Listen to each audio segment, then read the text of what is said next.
Hi, this is Taxi's Chronicles, and I'm your host, Simon Rushton. Today we have a lady. I'm not sure if she wants to be anonymous. I think she does. She's dressed like a ninja with her mask, her gloves, and everything on. She said she's done 3 months of lockdown and she's not doing any more, and she's going to the salon. So all the sisters, all the women out there, you can probably relate to this one. And we're just going to talk about general life from the virus to the lockdown and what it was like, and to the importance of getting nails done, as I've just been told her. Even though I think her nails look immaculate, she said you're not meant to see this, what's it called, a regrowth or something like that, but they are immaculate. They just look like they come out of a car showroom kind of paint. But anyway, over to you. Hello everyone. So first of all, what was the lockdown like for you? Okay, so I do live by myself. However, when I had the inkling that they were going to lock the country down, I decided to go and stay with my mum, my dad, my sisters, and do a whole family thing. I haven't lived with these people for a really long time, so 3 months with people you haven't lived with for like over 10 years it was hard, but there are children involved and my day job is working with children, so I kind of just went with the children because I found that so much easier. But your day job allows you to go home. Yes. So yes. You're 24/7 with the children.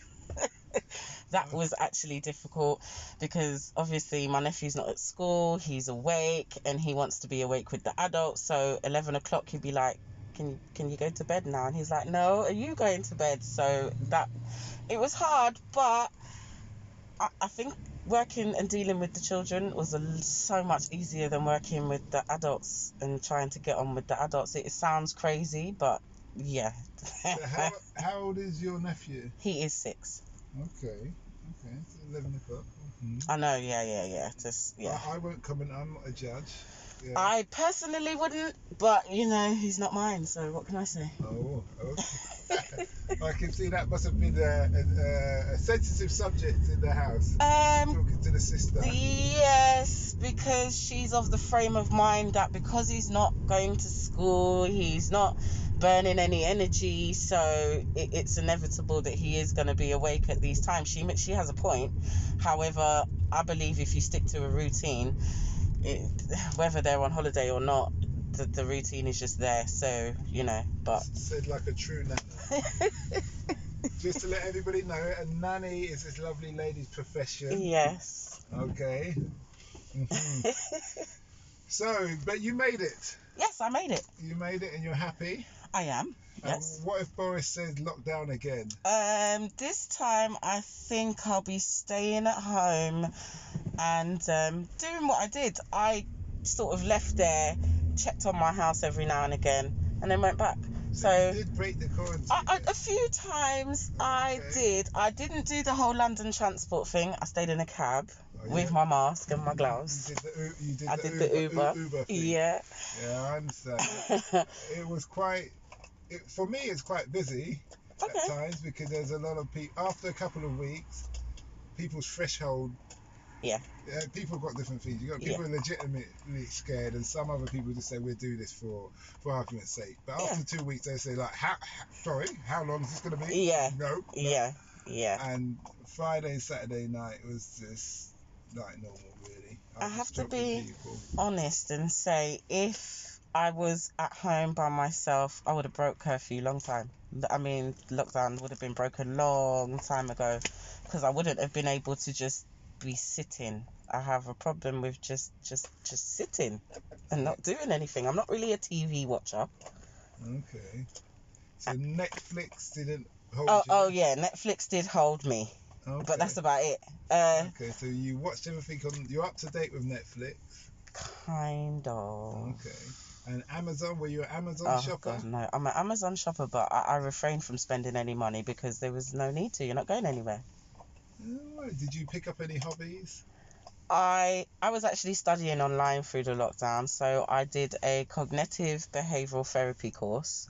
Okay, sounds fancy. And I finished that. I'm waiting for my certificate now, and I have the advanced CBT to do as well. And I'm now looking for other little things to try and study in the time. Let's expand on this cognitive. What's that about? Cognitive is the brain. It's how it works, and the fact in the studies, it's basically they say it's kind of changing one's thoughts and things to, you know, if you're having bad thoughts and it's a thought pattern that happens all the time, apparently CPT can change it. Personally, I just think it's manipulating your brain to think in a different way.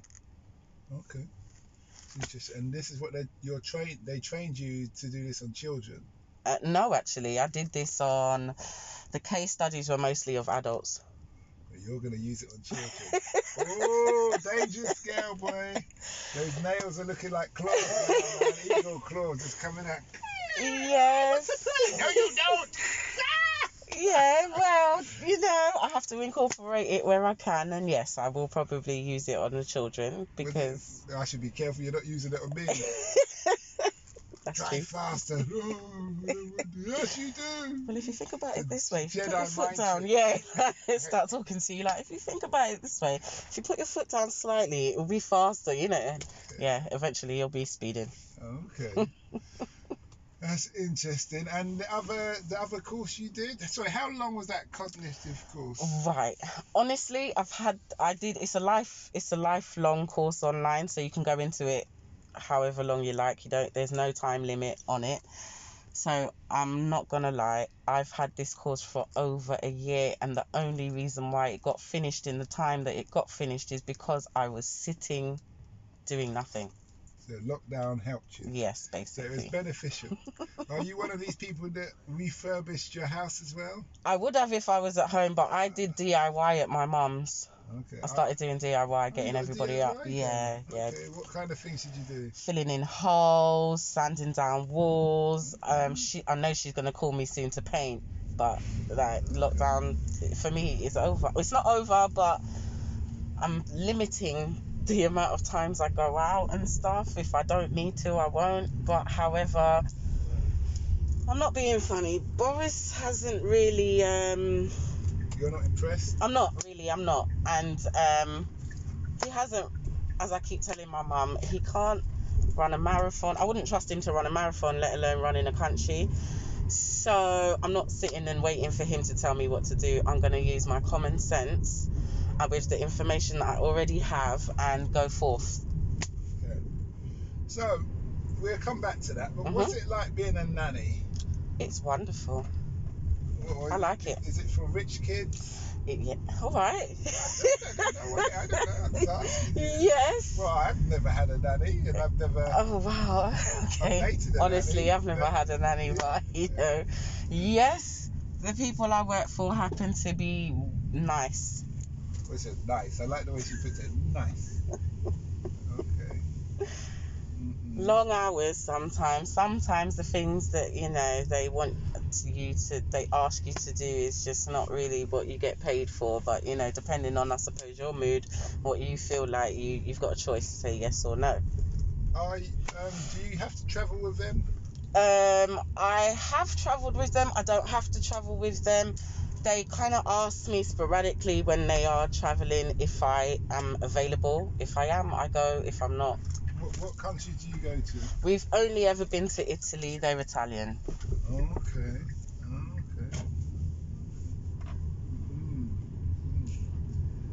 You like Italy? It was lovely. Do you know? Yeah, it was lovely. Rome, Florence. It was beautiful. All of it was beautiful. I even went to a little place called Bologna, which is just as beautiful as the city areas, but country. There's more green. There's no, you know, there's no next door neighbours. Isn't that good? It's beautiful. When you go out in the morning and you breathe the fresh air, there's no pollution because there's very rarely any cars in the area. You could stand on one spot of the land and look across and see a vineyard. It was beautiful. It was amazing. And any down things? I was with people that didn't speak very good English.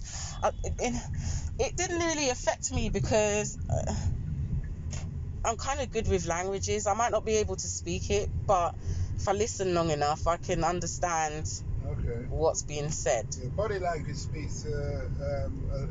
is a big way of communication. Yes. So by people's gestures and their facial expressions, Yeah. you can kind of get to drift. I used to work on the ships for 5 years, and not everybody spoke English, or English was their first language. Okay. So there used to be a lot of sign language. Yeah. I used to put sound effects in there. Yeah. And we used to, get by, Yeah, definitely. It used to work, yeah. Definitely. Yeah. For a week or two here and there, it's not too bad. So what made you want to become a nanny? The money's good. Okay. I also wanted to open up, eventually get all of the experience I could possibly get and open up my own nursery in not too much detail. There were other things be happening around this nursery for children of all different ages, but that's where I wanted to start. That's where I want to take it. Okay. That's good. But yeah, nurseries, I've done nurseries.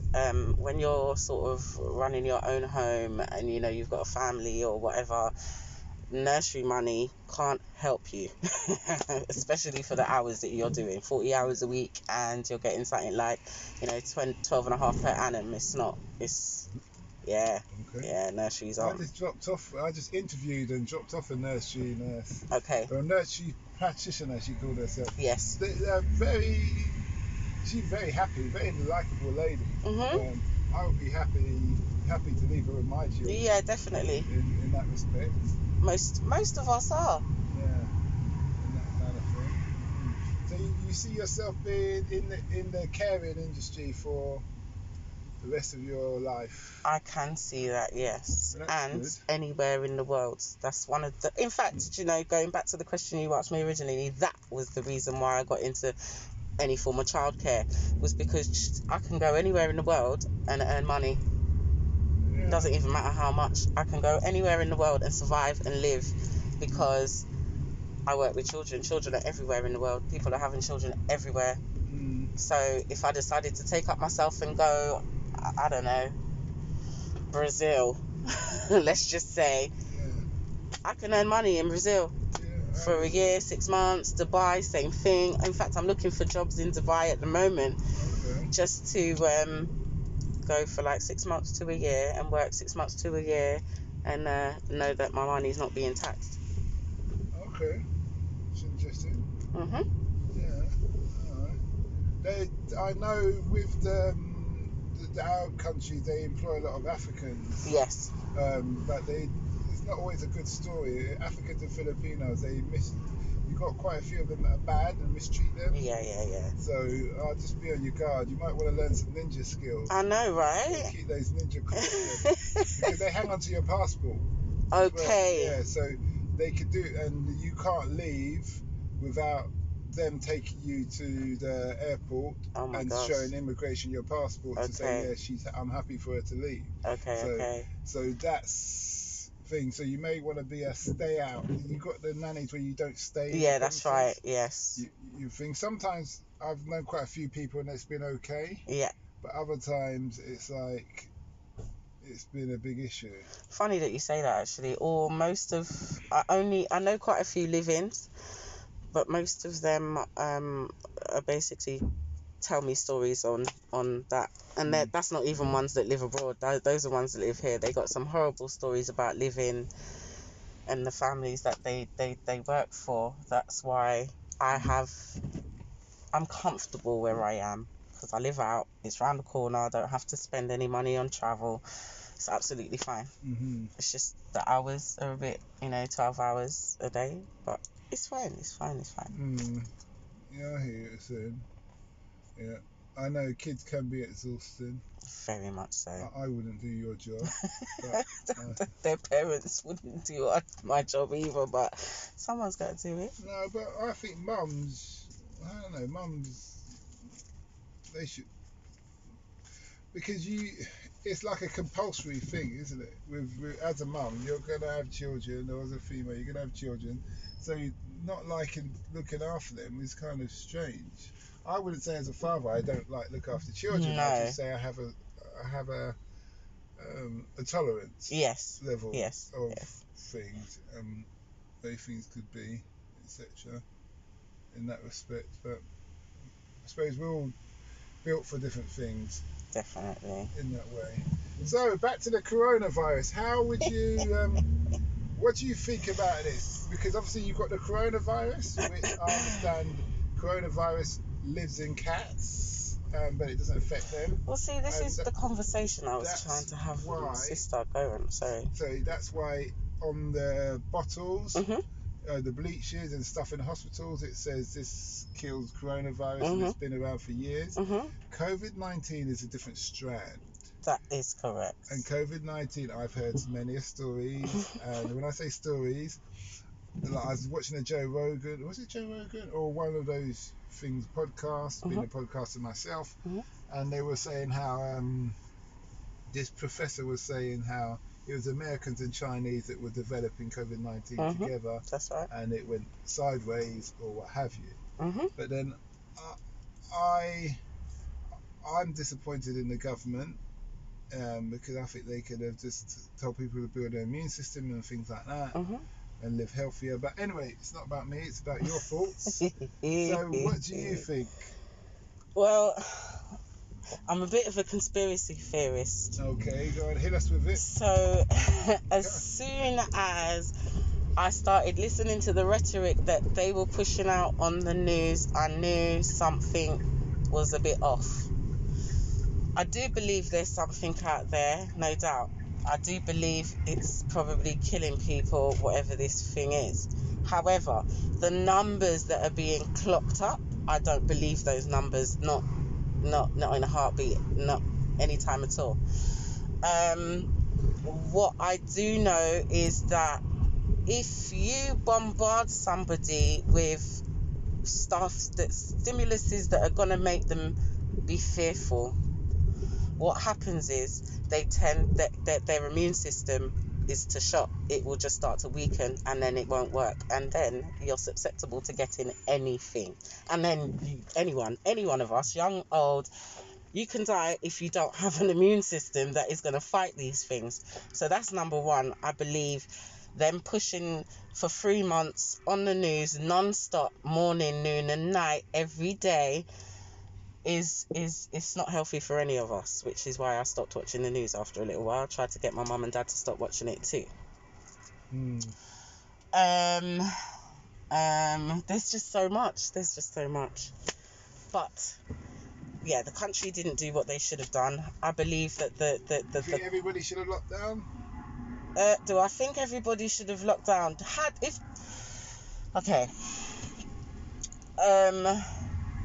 Yeah.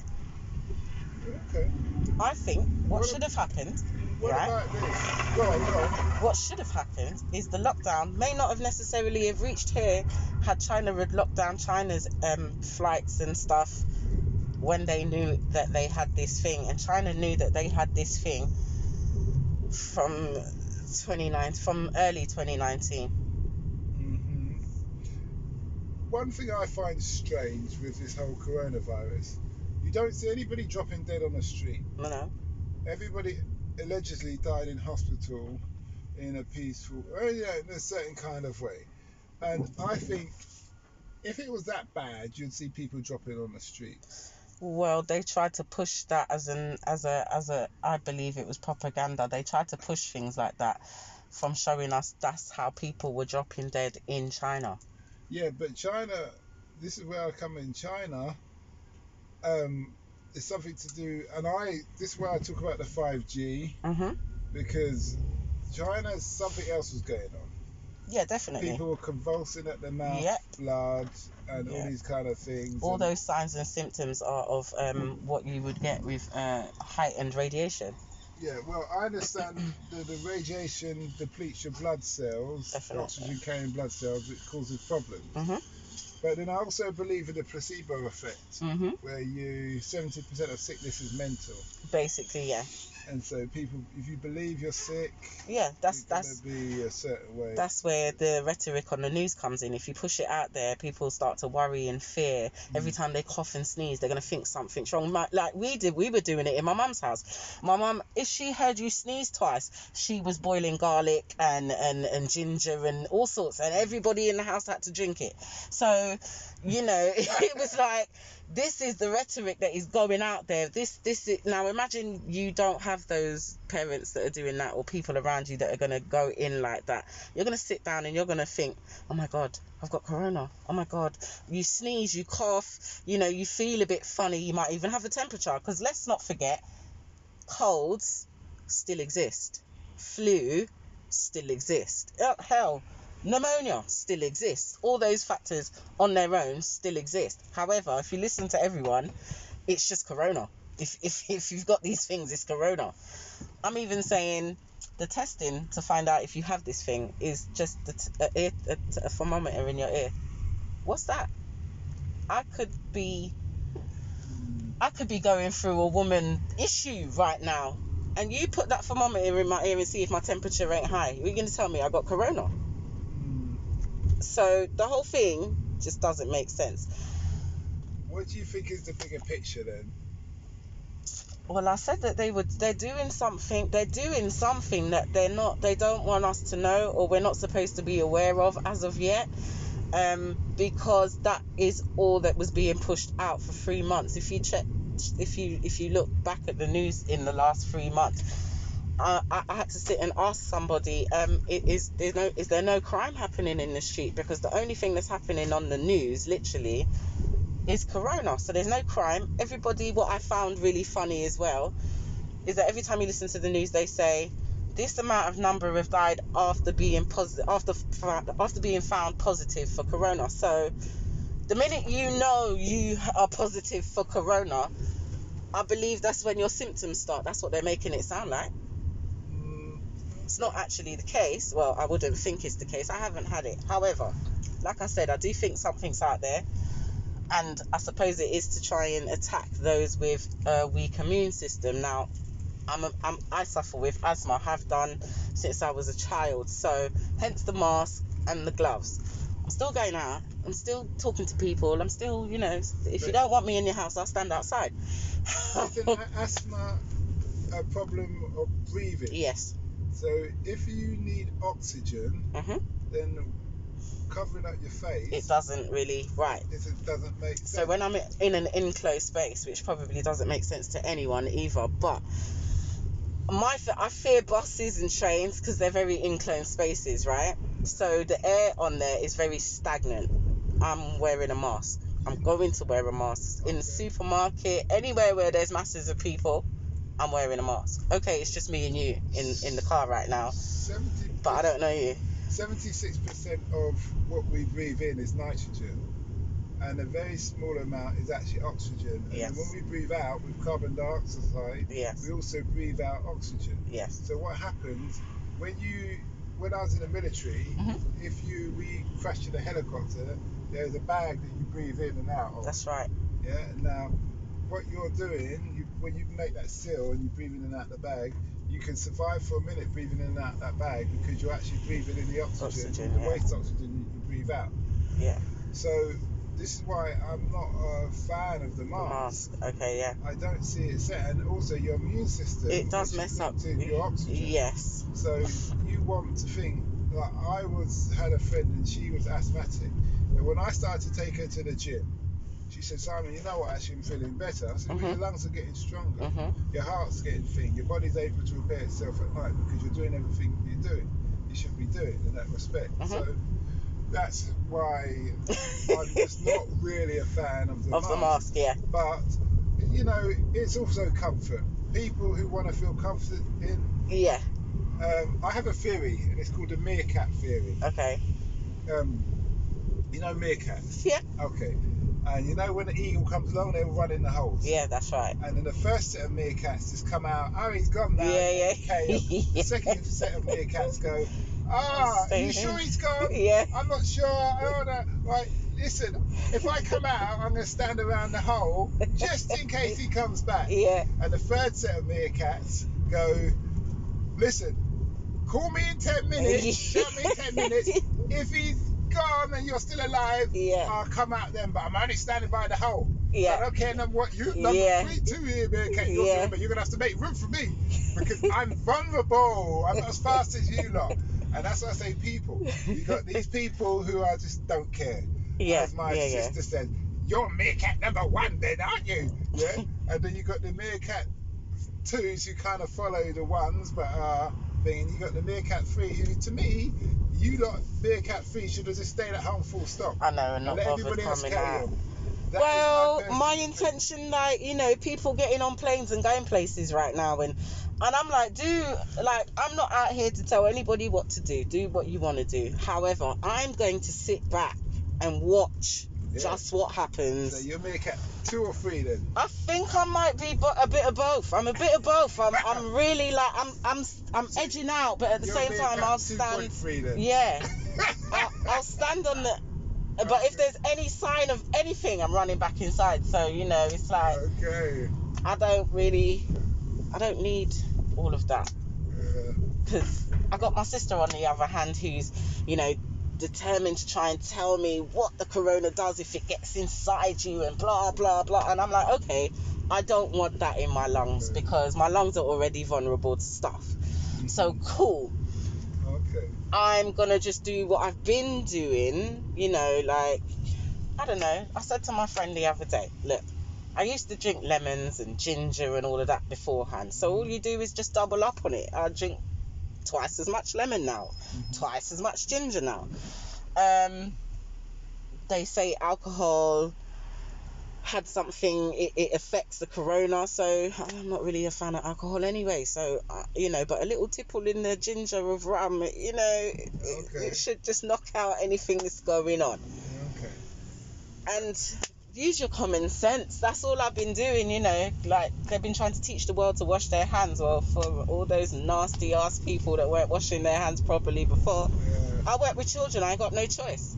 So, you know, and the family that I work for, I used to think that the dad to the children, I used to think, oh my God, this guy's got OCD and he is just driving me up the wall. But I actually appreciate it now. Yeah, but you don't want to do too hygienic. You kill all the bacteria, it causes problems. Yeah, that's right. But on that note, I have to say thanks for the interview. You are so welcome. It's been great interest. Yes. Great interest. To all the people out there listening, feel free to like and subscribe and leave a voice message whether you are happy with this, you need more interviews like on this subject. Don't forget, we have our sister podcast called Africa Investing Stories, talking about investors who from around the world who've invested in Africa and whether it's gone good or bad. They share all, reveal all. It's called Real Investors with Real Stories is our slogan for that. And apart from that, stay safe. And don't forget, we do an episode for Taxis Chronicles every day. Thanks and bye.